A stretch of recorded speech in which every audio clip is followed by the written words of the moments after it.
Assalamualaikum warahmatullahi wabarakatuh. Alhamdulillahilladzi anzala ala abdihil kitab wa nas'aluhu salamata minal adabi wa su'il hisab wa asyhadu an la ilaha illallah wahdahu la syarika lahul azizul wahhab wa asyhadu anna muhammadan abduhu wa rasuluhul mustaghfirut tawwab sallallahu wa sallama wa baraka alaihi wa ala alihi wal ashab wa ba'd. Jamaah Majelis Al-Hijrah rahimanillah wa iyyakum.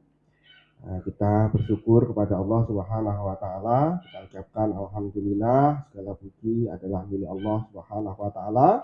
Allah menurunkan rahmatnya kepada kita, yaitu hujan, tanpa menghalangi kita dari kehadiran di majelis ilmu.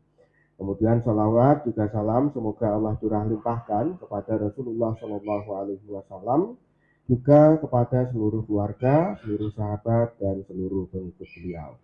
Teman-teman jamaah kajian Al-Hijrah rahimanillah wa iyyakum.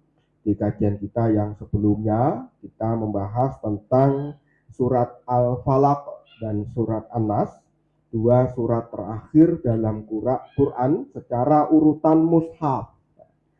Kalau secara urutan turun, itu sebetulnya yang pertama diturunkan adalah 5 ayat pertama surat Al-Alaq, Iqra bismi rabbikal ladzi khalaq, dan seterusnya. Kemudian yang terakhir diturunkan itu adalah surat Al-Baqarah ayat sekian, wattaqu yauman turja'una fihi ilallah, dan seterusnya.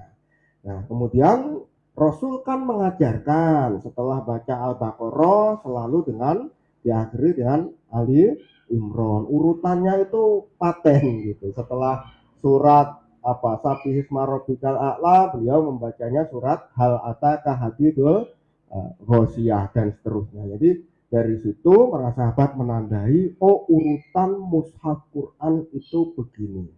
Kemudian beliau memang pernah murojaah dengan para sahabat. Hasil murojaahnya itu menghasilkan kesimpulan bahwa surat pertama kalau mau nanti diurutkan itu adalah surat Al-Fatihah, lalu Al-Baqarah, lalu Ali Imran, sampai Al-Ikhlas, Al-Falaq, dan An-Nas. Jadi secara urutan turun itu berbeda dengan urutan di mushaf. Nah, urutan di mushaf dapatnya dari pengajaran Rasulullah Shallallahu Alaihi Wasallam, pasti Rasul dapatnya dari Allah, sehingga adanya surat Al-Falaq dan An-Nas diletakkan sebagai surat terakhir dalam Quran itu petunjuk dari Allah lewat Rasulnya.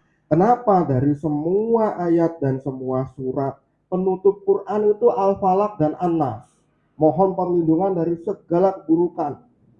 Itu hikmahnya adalah untuk mengajarkan kepada kita bahwa mau sepintar apapun jenengan, sudah khatam akidah, sudah khatam tentang sholat puasa, sudah khatam kisah Nabi Musa dan sebagainya, ujung-ujungnya tetap dengan memohon perlindungan kepada Allah min syarri ma khalaq, min syarril waswasil khannas.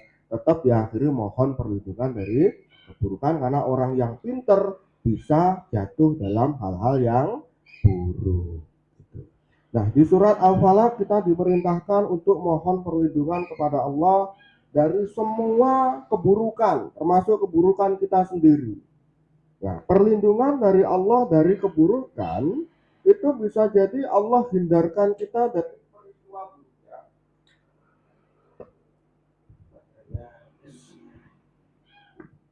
Bisa jadi Allah menghindarkan kita dari peristiwa buruknya, dalam arti tidak terjadi, atau bisa jadi Allah biarkan keburukannya tetap terjadi, tapi kita tetap dapat hikmahnya, kita tetap dapat pelajaran dan dihindarkan dari dampak negatifnya itu. Nah, Allah kemudian perintahkan kita untuk mohon perlindungan dari hal-hal tertentu secara khusus, yaitu min syarri ghasiqin idza waqab, nafasat, kemudian hasidin, dari keburukan yang ada di malam hari, keburukan penyihir, dan keburukan pendengki. Para ulama mengatakan 3 hal ini disebutkan secara khusus karena bahayanya itu sering lebih berbahaya karena nggak ketok, ya kan? Siang hari ada lubang di jalan itu bahaya. Kalau malam lebih bahaya karena tidak kelihatan. Kemudian penyihir juga gitu, lebih bahaya karena nggak kelihatan. Tahu-tahu sasarannya sakit nggak sembuh-sembuh. Tokonya kelihatan tutup terus gitu, sama pelanggan nggak pernah dibeli karena orang lewat lihat tokonya tutup. Nah, itu nggak kelihatan, tapi hasilnya jelas. Kemudian orang dengki itu juga sering melakukan tindakan yang merugikan kita lewat jalur belakang atau diam-diam menikam dari belakang. Kemudian Allah memfirmankan surat An-Nas yang merupakan betul-betul surat terakhir dalam Quran.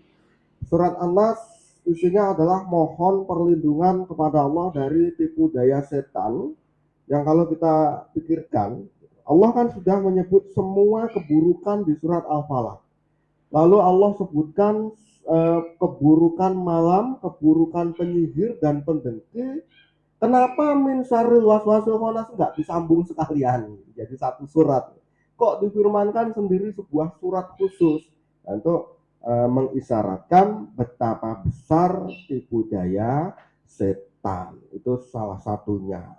Nah, di surat An-Nas kita disuruh berlindung dari tipu daya setan karena kita tahu ya dulu Nabi Adam alaihi salam ketika masih di surga itu sebetulnya Nabi Adam kan tahu kalau iblis itu sangat jahat.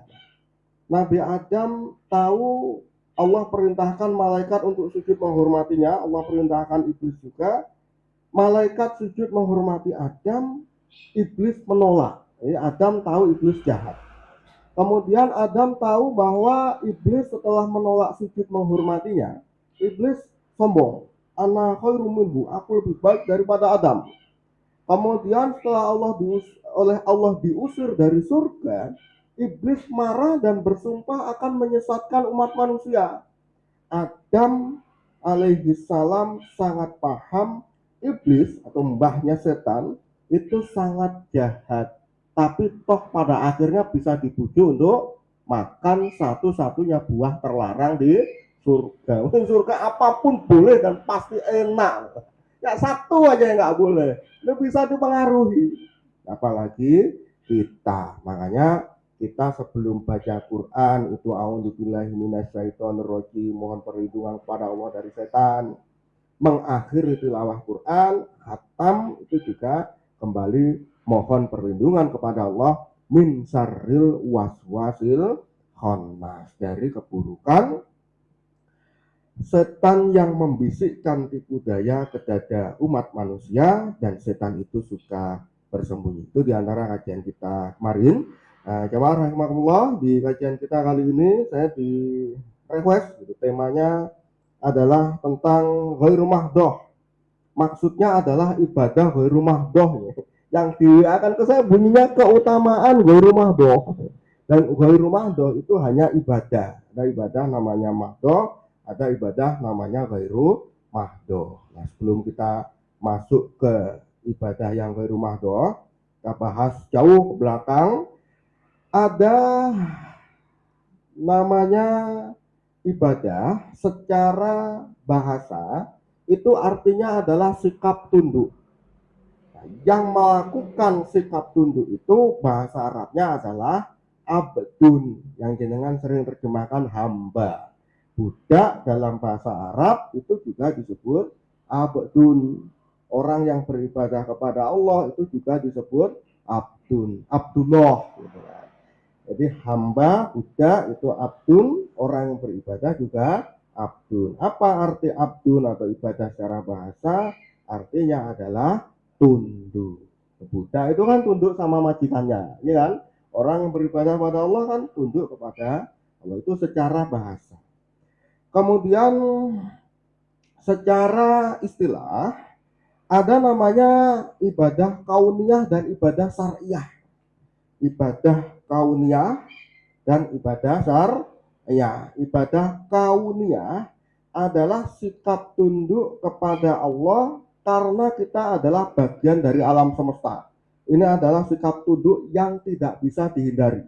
Mau sekafir apapun, mau sebodoh apapun, mau apapun orang, dia tetap beribadah kepada Allah dari segi secara kauniyah karena dia bagian dari alam semesta. Dia tetap pasti tunduk kepada aturan Allah dari segi dia awalnya bayi, lalu anak, lalu dewasa, lalu menuju tua, kemudian mati. Itu hal yang dia nggak bisa hindari.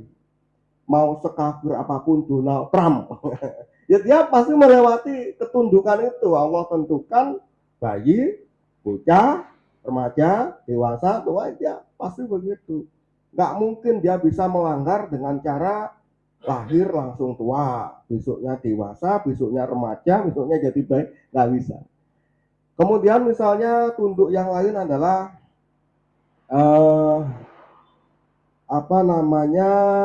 ada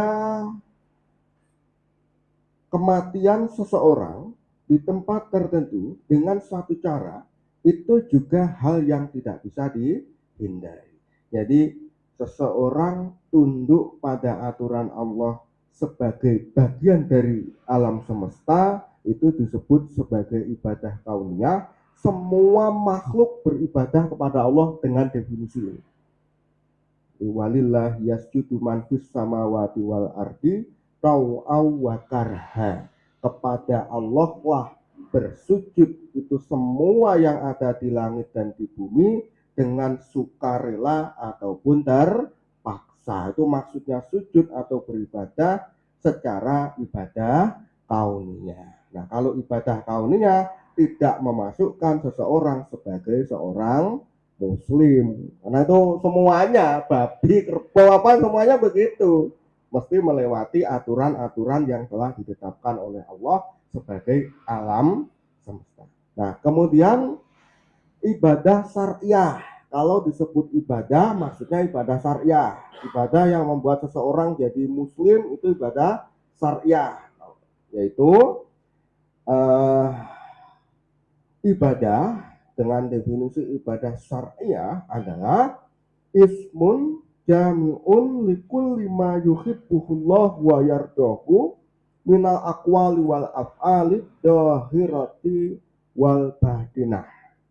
Ibadah secara syar'i yang memasukkan seseorang ke dalam agama Islam adalah segala sesuatu yang disukai dan diridai oleh Allah berupa ucapan maupun perbuatan yang lahir maupun batin.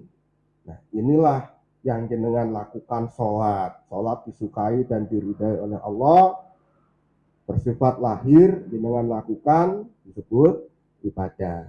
Kemudian jenengan dalam hati, kalau dengar berita tentang umat Islam di Palestina, dijajah oleh Israel, dalam hati jenengan marah. Marah kenapa? Karena saudara seiman dijajah. Marah karena Allah. Itu kan juga disukai dan diridhoi oleh Allah. Berarti itu juga bagian dari ibadah. Nah, ini yang membedakan Muslim dengan kafir. Nah, ibadah itu ibadah secara syar'i ini dibagi menjadi dua. Inilah yang disebut ada namanya ibadah mahdoh dan ibadah ghairu mahdoh. Mahdoh itu artinya murni. Ibadah mahdoh artinya ibadah murni, yaitu perbuatan yang dari sononya kita tahu itu ibadah. Misalnya sholat, itu kan dari sononya adalah ibadah. Wong kafir pun ngerti kalau sholat itu ibadah. Itu ibadah mahdoh adalah ibadah yang dari sananya adalah ibadah dan tidak boleh dilakukan karena selain Allah. Misalnya sholat dan sebagainya ya, nanti itu dibagi menjadi 4 nanti.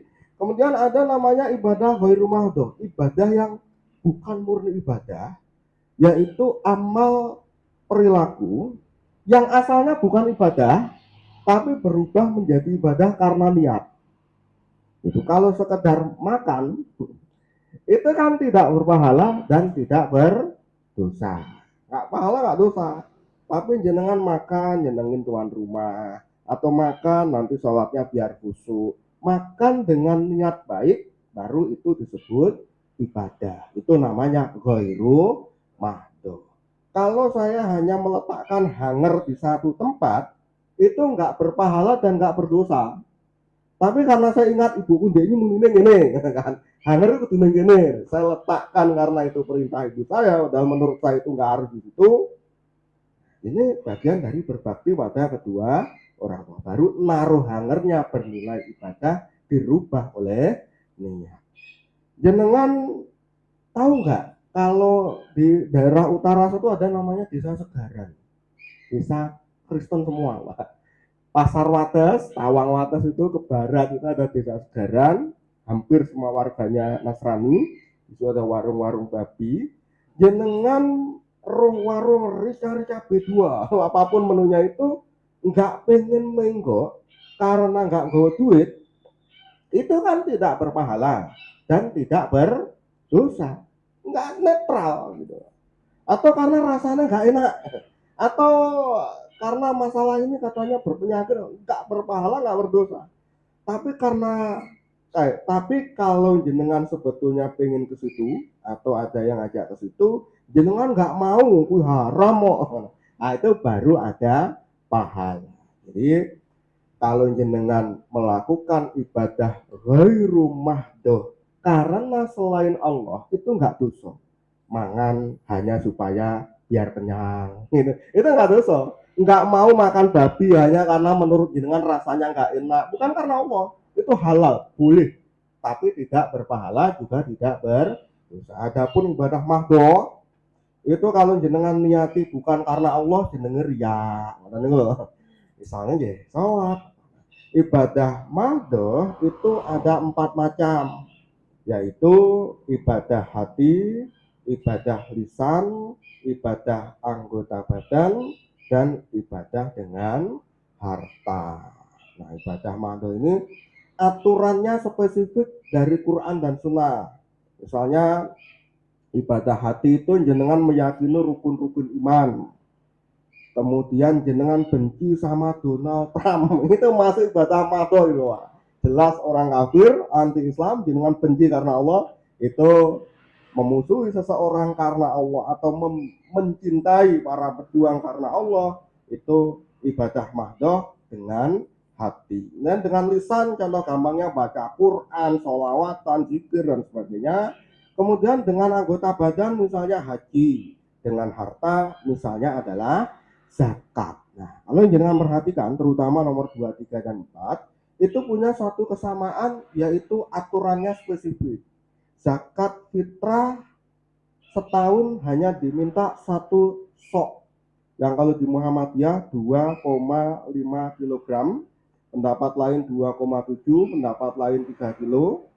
Intinya ada aturannya, yaitu 1 sok alias sekitar 2,5 kilo dikeluarkan menjelang Idul Fitri atau hari Idul Fitri sebelum sholat Id, kemudian hanya diberikan kepada fakir dan miskin. Ada aturan spesifik. Contoh lain haji, tawaf harus 7 kali. Jenengan merasa sehat atau kapan lagi bisa ke Arab, tawafnya jenengan dadosnya selikur putaran, ya salah.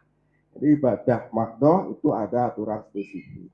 Kemudian ibadah ghairu mahdoh adalah ibadah yang tadi saya sebutkan, ibadah yang ini istilahnya tidak ada aturan khusus dari syariat tentang caranya. Ibadah yang asalnya bukan ibadah tapi bernilai ibadah karena ada niat, itu dibagi menjadi 3 atau 4 macam. Yang pertama adalah melakukan sesuatu yang baik secara akal, yang berguna untuk diri sendiri maupun orang lain, dan caranya bebas. Contoh ibadah yang demikian ini tadi saya contohkan naruh hanger pada tempatnya. Contoh lain jenengan numpak motor belok kanan, jeritingnya ke kanan, belok kiri ikuti isyarat lampu lewat abang ya nggak diterabas. Nah, itu kan perbuatan yang halal, tapi jenengan kerjakan demi keamanan bersama. Allah suka kalau hambanya itu menjaga keamanan. Di situ baru bernilai ibadah. Kemudian bentuk ibadah ghairu mahdoh lain adalah meninggalkan hal-hal yang buruk karena Allah. Kemudian yang ketiga adalah melakukan hal-hal yang hukum asalnya adalah halal, jadi mubah-mubah saja, tapi jenengan kerjakan karena Allah. Tadi sudah saya contohkan, bertamu disuguhi jenengan ketok seneng, ketok makan, ketok minum. Itu apa? Menyenangkan tuan rumah misalnya. Selain karena enak, juga ada unsur menyenangkan tuan rumah. Allah suka mukmin yang menyenangkan mukmin lainnya. Beribadah karena itu. Jadi makan apa enggak itu halal, dirubah oleh niat menjadi ibadah, berarti itu ibadah mahdoh. Nah, tadi saya mengatakan ibadah ghairu mahdoh. Tadi saya mengatakan kalau ibadah mahdoh itu aturannya spesifik. Jadi berapa, kapan, dan lain-lainnya spesifik. Kalau ghairu mahdoh itu biasanya aturannya jenengan kembalikan ke 3 hal. Yang pertama adalah kebutuhan, yang kedua kemampuan, yang ketiga tradisi atau adat istiadat. Misalnya jenengan melakukan ibadah mahdoh, membelikan baju untuk kedua orang tua, kapan nukokne sarung itu kan nek arepe foto.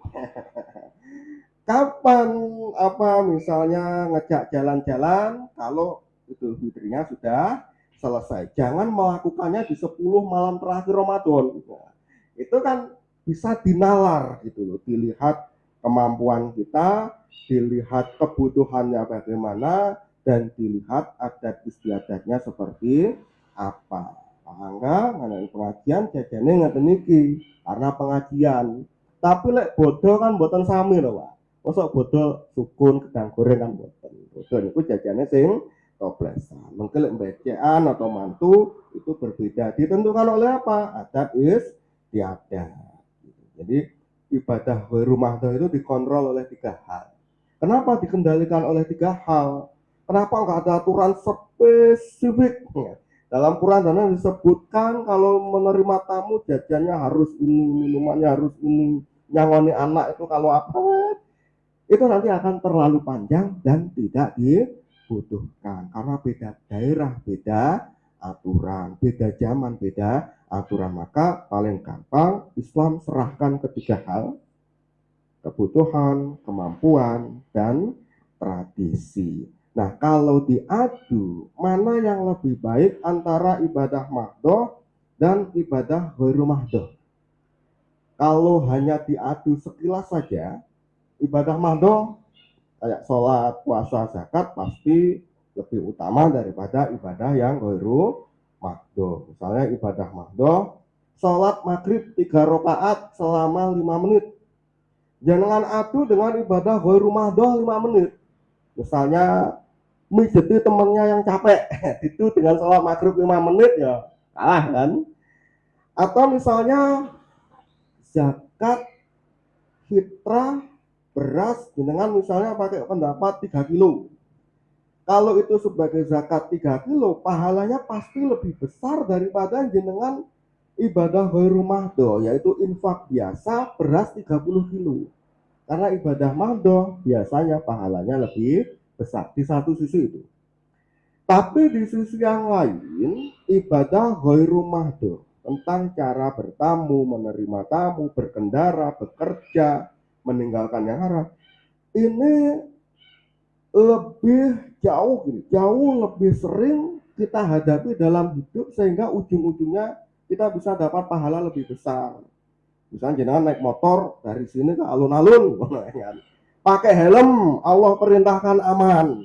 Belok rating, Allah perintahkan aman. Wah, ada orang hamil apa melanggar sih sebetulnya, tapi toleran lah, nggak apa-apa, kasihan.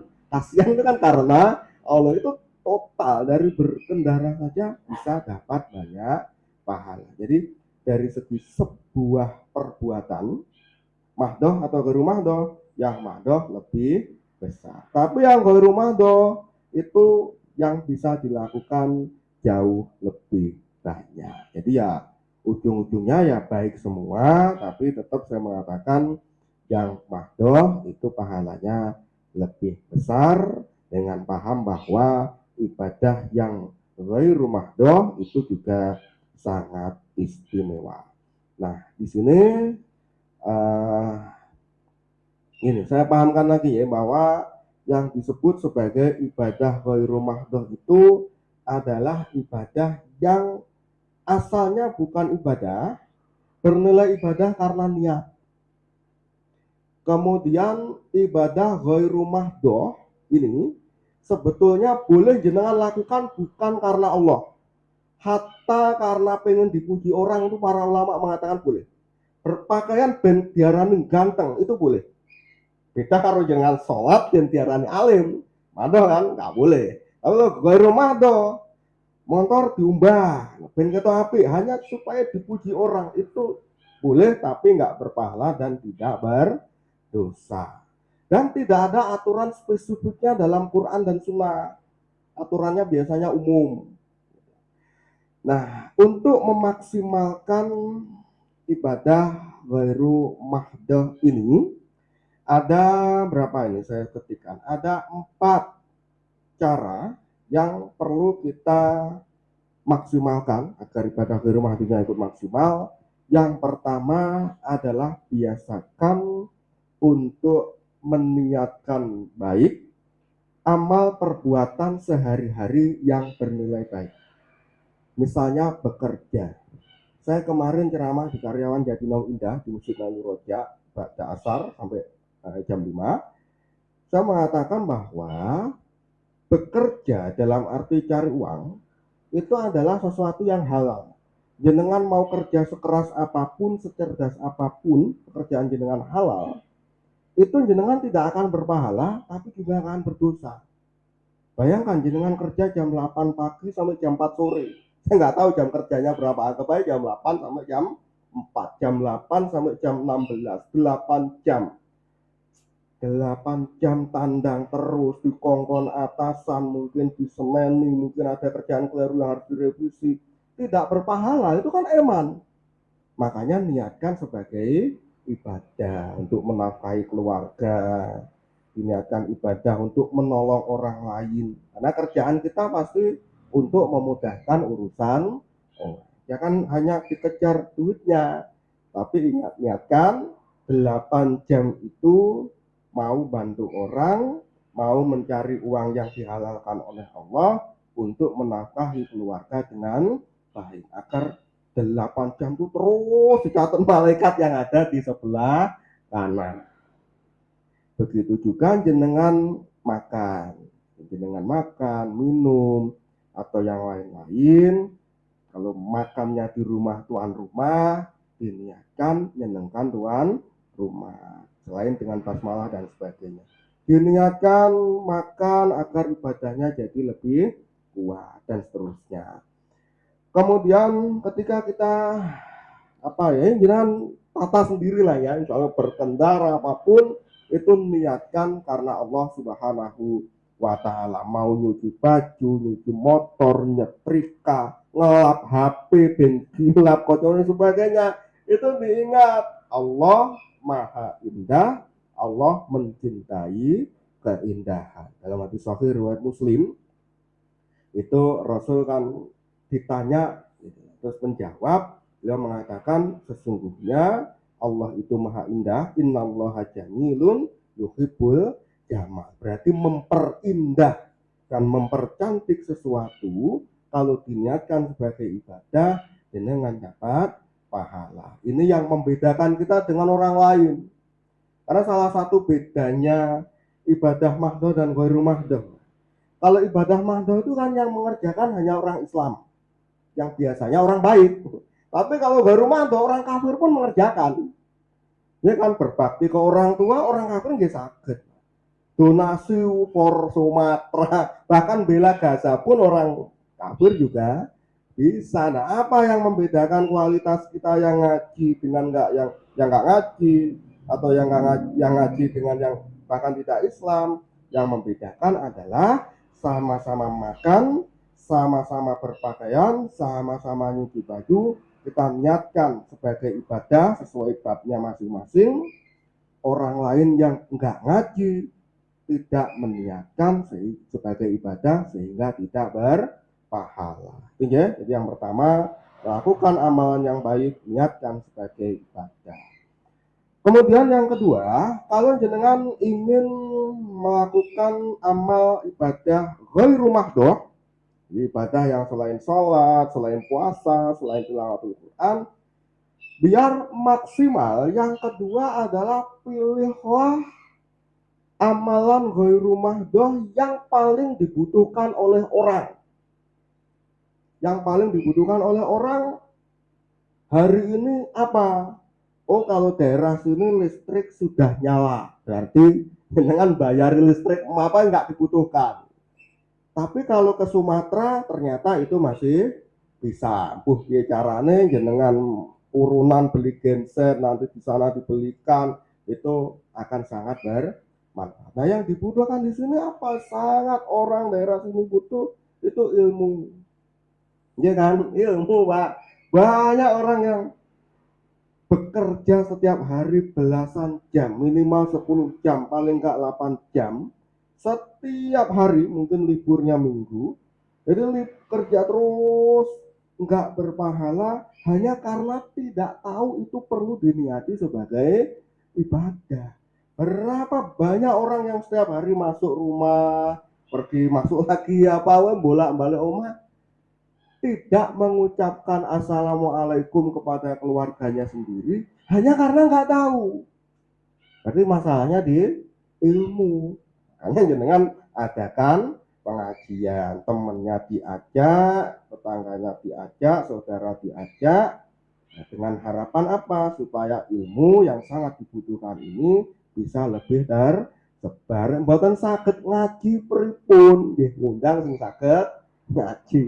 Dan intinya sesuai fungsinya masing-masing. Lalu saya ngelompok nih wong kan mboten sagednya bagian omong nggih.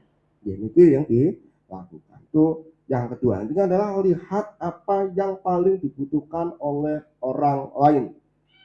Semakin itu dibutuhkan oleh orang lain, pahalanya semakin besar. Di Sumatera itu sudah banyak bapak-bapak dan remaja putra walaupun bercanda itu yang pakai daster, ya kan?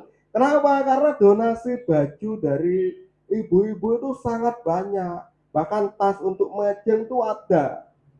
Tapi baju bekas laki-laki itu katanya masih terlalu sedikit. Berarti Rono itu paling banyak nyumbang baju untuk laki-laki. Untuk baju perempuan tetap dibutuhkan tapi nggak terlalu dibutuhkan kalau dibandingkan baju.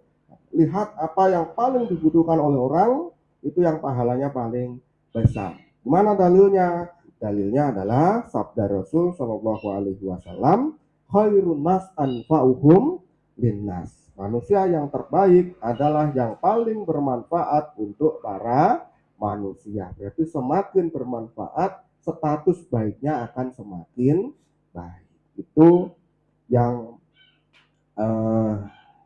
kedua, yaitu kalau mau memaksimalkan ibadah ghairu mahdhah, maksimalkan membantu orang dalam hal yang paling dia butuhkan. Kemudian yang ketiga, selain kita melihat kebutuhan orang lain, jenengan kalau pengen maksimal beribadah ghairu mahdhah, iso ngalai pahala niki ayu kadang-kadang, yaitu maksimalkan potensi terbesar yang ada pada diri jenengan. Kalau jenengan nggak bisa ngelompok wong, maka ambillah cara yang lain. Misalnya saya secara kepribadian ngakrapi orang boten pinter, tidak omongan kadang boten nyambung, pendengaran lemah, terus nggak bakat ngelompok wong, tapi bisa bermanfaat dalam arti karena pernah mondok, pernah belajar pegang mikrofon, itu jadi jalurnya ini. Terus Mas Rido jalurnya adalah dengan HP-nya, Mas Angga dengan ngundang orang, jenengan dengan kehadiran dan sebagainya lah. Masing-masing itu berusaha beribadah maksimal kepada Allah dengan ibadah ghairu mahdhufnya, dengan hal yang paling dimudahkan oleh Allah, dengan ilmunya atau hartanya, tenaganya, kemampuan ngakrabi orang dan sebagainya. Dan ini juga merupakan wujud syukur kita kepada Allah. Allah kan menjanjikan kan, jika kalian bersyukur maka nikmatku pasti akan ditambah. Wa itta'adzana rabbukum la in syakartum la azidannakum wa la in kafartum inna adabi lasadi. Dan ingatlah ketika Tuhanmu mengumumkan, sungguh jika kalian bersyukur pasti aku tambah nikmat itu untuk kalian, dan jika kalian kufur maksudnya nggak bersyukur maka sungguh azabku itu sangat pedih. Jadi maksimalkan hal terbaik yang ada pada diri kita masing-masing. Pasti jenengan lebih tahu, jenengan paling bisa bantu orang dalam hal apa. Kemudian yang keempat adalah berusahalah untuk melaksanakan ibadah ghairu mahdhuf maupun ibadah mahdhuf sih, yaitu dengan cara terbaik yang bisa dijangkau. Gimana caranya supaya dapat cara terbaik, yaitu cara yang paling efektif dan paling efisien. Sebisa mungkin caranya paling mudah dan paling murah, hasilnya paling besar. Misalnya dalam hal dakwah, itu bisa dakwah dengan sosmed. Dakwah offline tetap gitu. Tapi ada cara di mana dakwah itu bisa nyebar ke siapapun. Orang yang paling anti dengan masjid pun bisa baca ayatnya, yaitu dengan sosmed. Disebarkan di status WA, di Facebook, Instagram, dan lain-lain. Itu salah satu cara terbaik hari ini. Kemudian cara lain untuk melakukan ibadah ghairu mahdhuf. Misalnya jenengan pengen bantu saudara-saudara yang ada di Lumajang atau ada di Sumatera, kan nggak mungkin jenengan melaksanakannya dengan cara berangkat sendiri. Pasti itu dititipkan ke lembaga donasi. Lembaga donasi itu banyak, nggak usah disebut mereknya. Ini kan banyak lembaga donasi A, B, C di Blitar aja lah 5 masih lebih. Nah, di antara lembaga-lembaga itu, agar pahala jenengan maksimal, kira-kira lembaga mana yang paling profesional, yang paling terbiasa ngurusi musibah, yang paling terbiasa ngurusi orang sakit, baik sakit fisik maupun tekanan mental kan, dan seterusnya. Jadi titipkan ke lembaga yang paling jenengan yakini untuk mendistribusikan bantuan dari jenengan dengan lebih baik. Itu namanya adalah berusaha untuk beribadah kepada Allah dengan cara yang terbaik. Dan terakhir, entah jam berapa sekarang, pokoknya yang terakhir adalah kita harus ingat bahwa ketika kita melakukan ibadah mahdhuf seperti sholat, zakat, dan lain-lain, maupun ibadah ghairu mahdhuf, misalnya ngasih duit, atau makan, atau berkendara, dan lain-lain, ketika kita melakukan ibadah mahdhuf maupun ghairu mahdhuf itu, dampak positifnya akan kembali kepada diri kita sendiri. Jadi yang kelihatannya nitip duit buat dibayar ke Sumatera, kelihatannya bantu orang yang di sana, ya itu betul. Tapi yang paling hakikat itu sebetulnya adalah membantu diri kita sendiri. Allah Subhanahu wa taala berfirman, itu in ahsantum li'an fusikum. Jika kalian berbuat baik, maka sesungguhnya kalian berbuat baik kepada diri sendiri. Wa in asatum falaha. Dan jika kalian berbuat buruk, maka ya ke diri sendiri.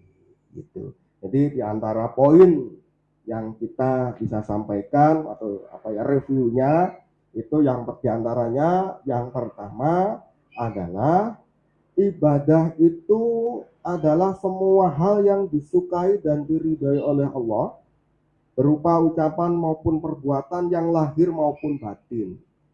Jadi memang betul ibadah mahdoh kayak sholat, puasa, zakat, tilawah itu ibadah. Tapi yang ghairu mahdoh itu juga ibadah. Caranya orang bekerja, caranya orang berkendara, caranya orang tidur, makan, HP-an, dan apapun itu semuanya kalau dilakukan dengan cara yang disukai dan diridhai oleh Allah, itu juga ibadah. Itu. Nah, dasarnya apa kalau ibadah ghairu mahdoh? Dasarnya biasanya selain Quran dan Sunnah secara umum, itu detailnya dikembalikan ke satu, namanya kebutuhan. Tamu datang ke sini nggak basah kuyup, nggak usah dikasih handuk. Tapi basah kuyup baru dikasih handuk. Itu kan kebutuhan. Kedua, kemampuan. Nah, kemudian yang ketiga adalah adab istiadat. Nah, ketika kita melakukan ibadah ghairu mahdoh itu pasti niat harus dijaga karena itu yang membuat berpahala atau enggak. Kemudian yang kedua, lihat apa yang paling dibutuhkan orang, lalu lihat apa yang paling bisa kita lakukan, dan yang keempat adalah bagaimana cara kita melakukan sesuatu dengan cara terbaik. Itu ya. Saya ucapkan terima kasih kepada panjenengan jam 8:30, artinya ada 35 menit atau lebih kita menyampaikan di sini. Semoga apa yang tersampaikan di kesempatan malam hari ini dijadikan bermanfaat oleh Allah Subhanahu wa taala. Subhanakallahumma wa bihamdik asyhadu an la ilaha illa anta astaghfiruka wa atubu ilaik. Wassalamualaikum warahmatullahi wabarakatuh.